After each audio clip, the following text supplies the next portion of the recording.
London was not the only target of this lightning war. 80 miles away in the south coast city of Southampton, German reconnaissance had identified key targets. These were military aircraft builders, Supermarine Aviation Works and the docks. Between the 20th of June 1940 and 15th of July 1944, German aircraft dropped 30,000 incendiary and 2,500 high-explosive bombs on the city.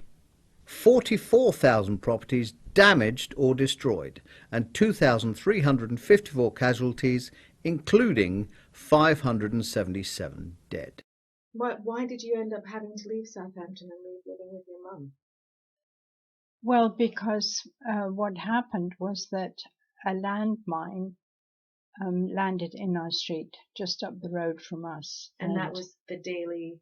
That was in Dale Valley Road. Dale Valley Road. And we, it was at that point that my mother decided it was no longer safe for us to stay there. Because we were not that close to the downtown area, which was being bombed extensively. Like Southampton was a Norman town, and it had been walled.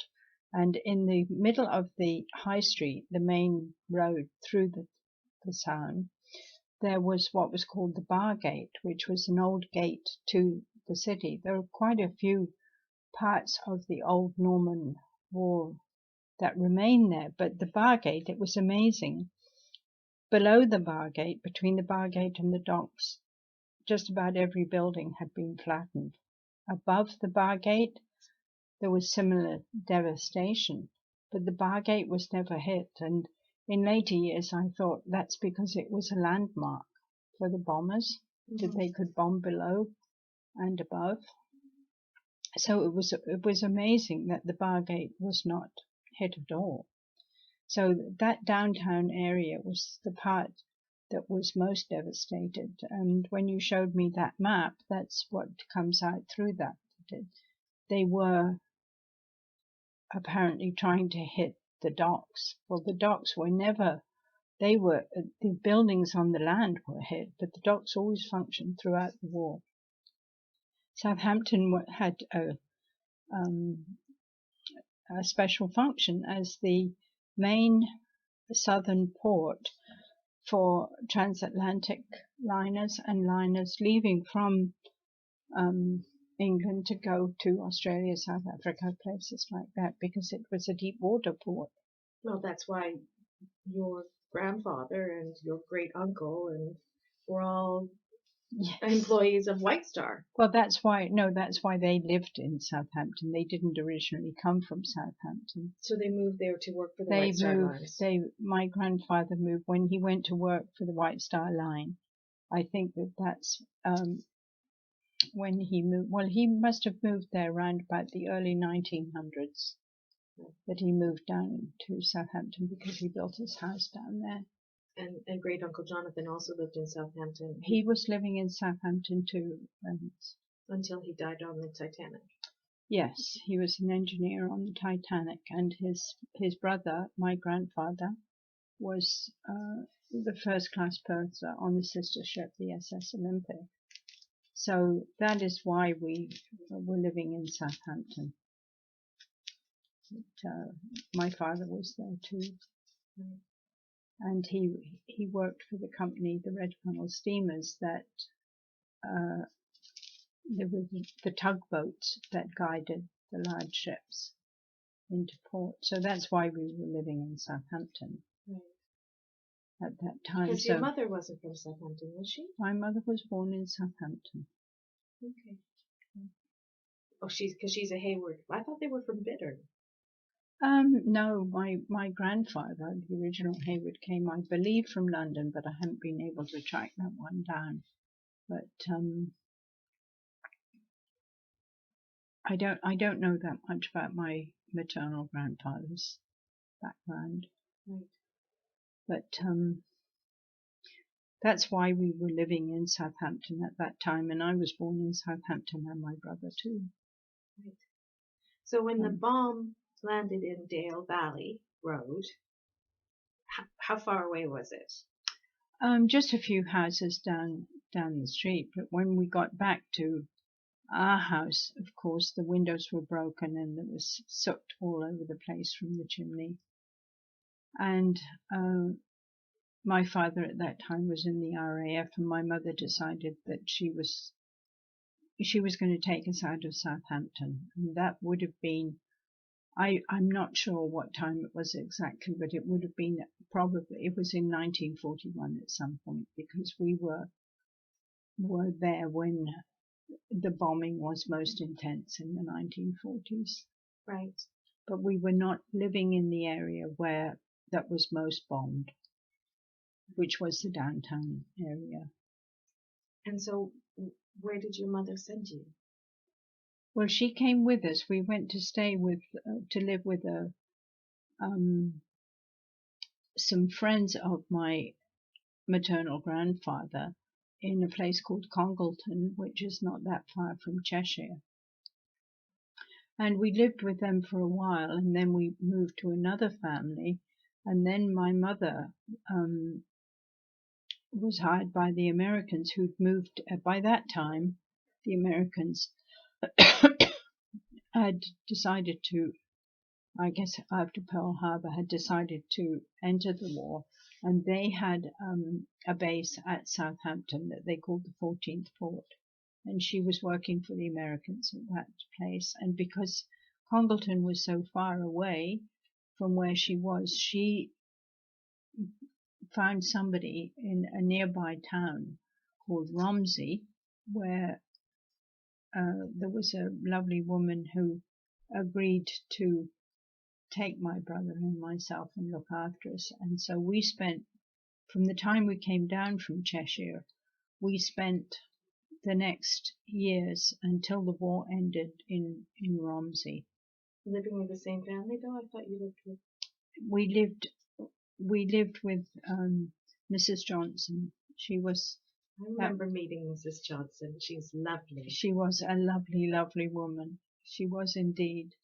And we were very fortunate to be able to stay with her, because the person that we had been living with before we left Congleton was, that wasn't the best environment for children to be in, I would say. So one of my big memories is making that trip from Congleton down to one of the big London stations, where we travelled on a train with labels around our necks about who we were, what our names were. And when we got to the station, my mother wasn't there, and I felt at that time that we were really abandoned. How old were you? I would have been probably between 5 and 6. But my brother and I were very close, and he would always just say to me, "It's all right, Jenifer. It's all right. Don't worry. It's going to be all right." And I believed him. There weren't too many adults I believed, but if John said it was all right, I believed it was all right. So was it in Southampton that you saw the soldiers marching? No, that was in Cheshire, and that is a very interesting reflection on children's different perceptions of a situation.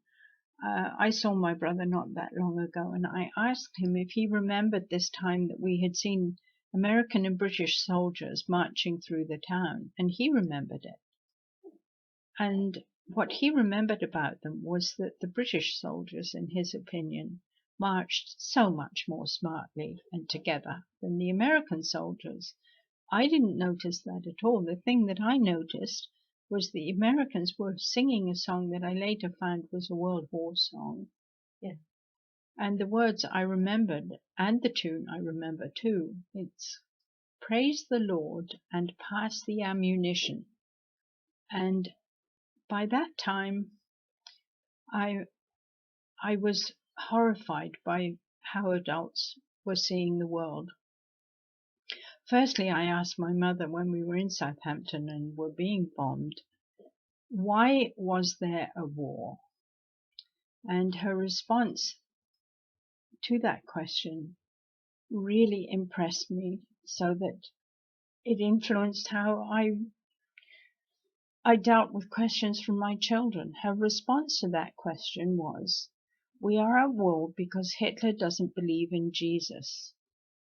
And I thought, why don't we just leave him to believe what he wants to be? Why do we have to have bombs dropped on us and flames and all our churches destroyed? And so I don't remember giving her a response to that, but that response really stayed in my mind. And I've always been aware of it. So if my children asked me a question, I didn't give them what I perceived as a stupid answer to a genuine question. I don't know how I would have answered that question if one of my children had answered that, but I know they wouldn't have had that reply from me. And then, so that's why the Praise the Lord and Pass the Ammunition song just reinforced my opinion that adults didn't really know what they were doing. So how often did you see your mum? Well, when we were in Congleton before she left, I have no idea how often we saw her. But when we were in Romsey, we would see her one afternoon every 2 weeks. She would come to the house, but really she didn't really know how to relate to us as a parent, in the sense that she would talk with Mrs. Johnson, but we would go out and play. There was a rift, in a sense, because I think our only sense of how a family operated was after we left Mrs. Johnson and lived with an aunt in Romsey until I was 11. And we did that because so many homes had been bombed in Southampton that there was a real housing shortage. And that was Auntie Ruthie? We lived with Aunt Ruth, yes. But I know that my mother's elder sister, their home had been destroyed, and they were living in a Nissen-type hut for quite a while until there was housing available. And when we eventually got a house again, it was a prefabricated house that was sent over by the Americans. So there was a real housing shortage in Southampton after the war because of the number of homes that had been destroyed. So the remnants, and of course, the remnants of the war stayed with us for a long time because there was food rationing that was even worse after the war than it was during the war, because at least we had American supplies of food before, like dried egg and things like that. But after the war, we reached the point where even bread and potatoes were rationed. And once Churchill was re-elected, then suddenly the doors opened again. But Clement Attlee was in, who was a socialist, and who brought in health care and better working conditions and allowances for people. And so Britain didn't get Marshall aid from the Americans, so that was interesting. After 51, the rationing ended. So 6 years after the war, you were still living on food rations? Yes. So basically, from the time you were 3 until 39, until 51, so 12 years, food was always an issue. And that wasn't 12 years, no. But it was, I guess it was really, wasn't it? But we never went hungry. I have to say that we were not hungry. We were never stuffed with food, that's for sure. You know, 1 pint of milk, 2 cups of milk between 3 people wasn't exactly a lot of food, but it was not like Europe. And this is one of the things that I've always been aware of, that for people in Europe, where I have friends who were living on beats in Holland, where they had invading armies and things like that. And I remember seeing a news clip. My aunt pulled me out of the theatre right away, but I remember seeing the news clip of when they first walked into the concentration camps, and you saw all these piled up dead bodies. We were not exposed to those kinds of horrors at all. It was, and the same thing applies to immigrants who come to this continent from places like Somalia and Sri Lanka. The conditions that those people have lived under and the horrific things that children have seen has to be extremely traumatic for them. And yet you were telling me about doodlebugs, so you lived under a great deal of fear as well. Yes, we lived with the possibility that a bomb could fall. We would listen to the bombers going over from England to Europe every night, and I would be concerned, and my brother would of course say, "It's all right, Jenifer, they're ours."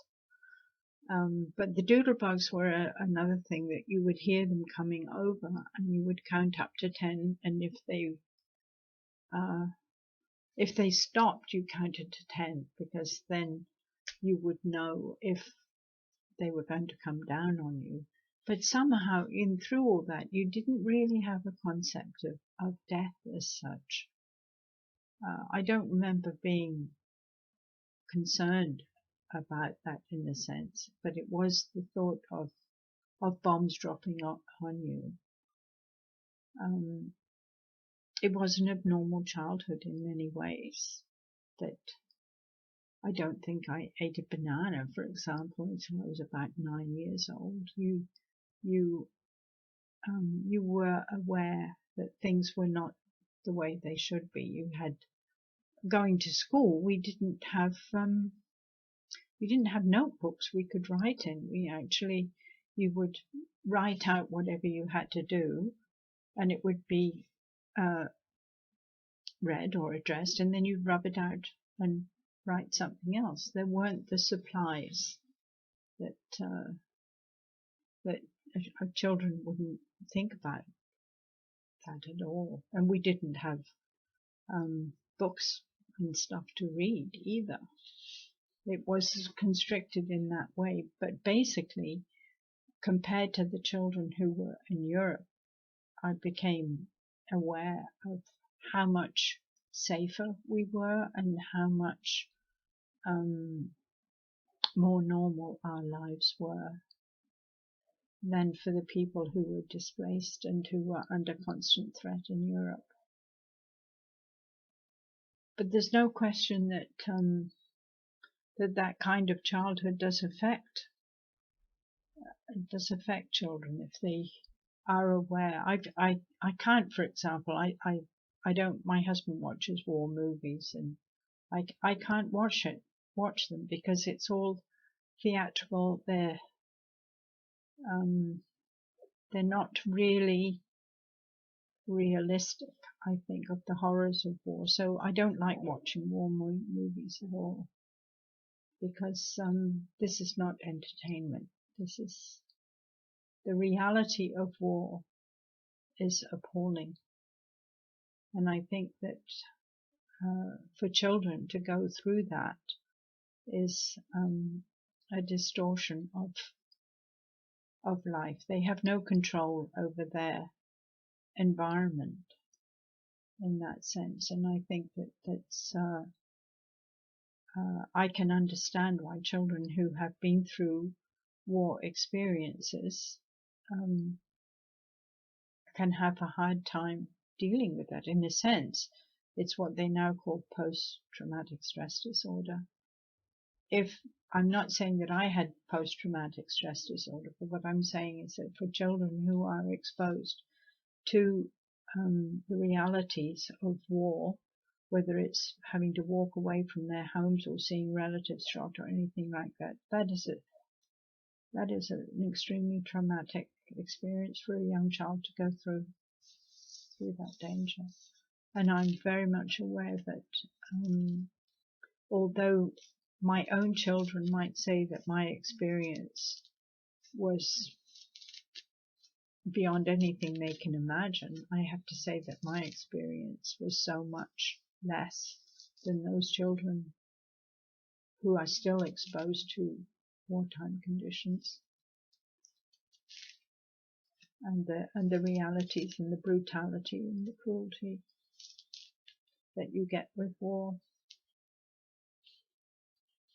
I'm a pacifist in that sense, but at the same time I do understand why the Second World War had to occur, that you could not have that fascist approach to people and the whole horrible realities of the Nazi system that could not prevail. Because what they did, if they had had power over the democracies, then it would have been horrific indeed. Yes, ma'am.